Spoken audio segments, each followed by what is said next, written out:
نمازی شام غریبی رو به من کرده، دلم جولان زد و یادی وطن کرده.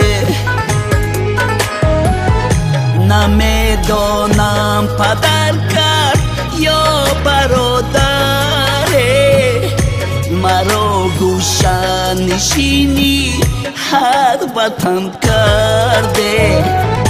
نمیدانم پدر کرد یا برادره، مرا گوشه نشینی هر وطن کرده.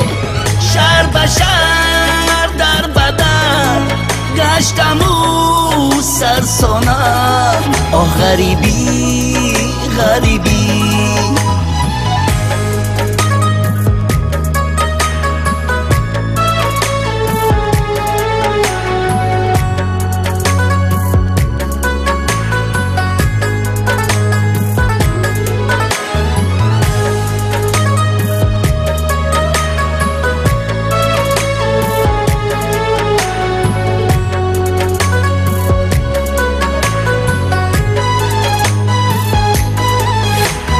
در غریبی ها پدر را یاد کردم و سوختم سوختم، مادری دل سوزم را یاد کردم و سوختم سوختم.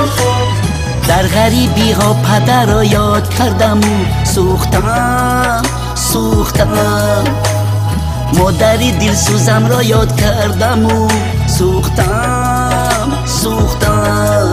شهر به شهر در بدر گشتم و سرسانم، آه غریبی غریبی.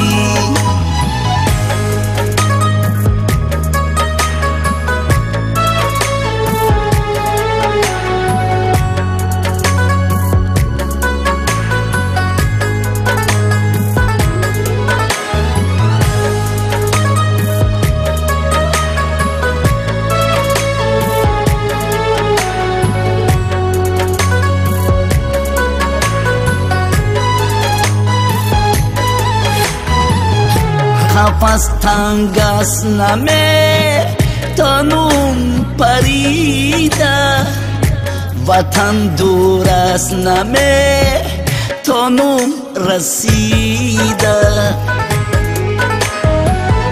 غریبی کرده بود من خوار گشتم، با پیشی دوست و دوش من زار گشتم. غریبی کرده بود من خوار گشتم، با پیشی دوست و دوش من زار گشتم. شهر به شهر در بدر گشتم و سرسانم، آه غریبی غریبی.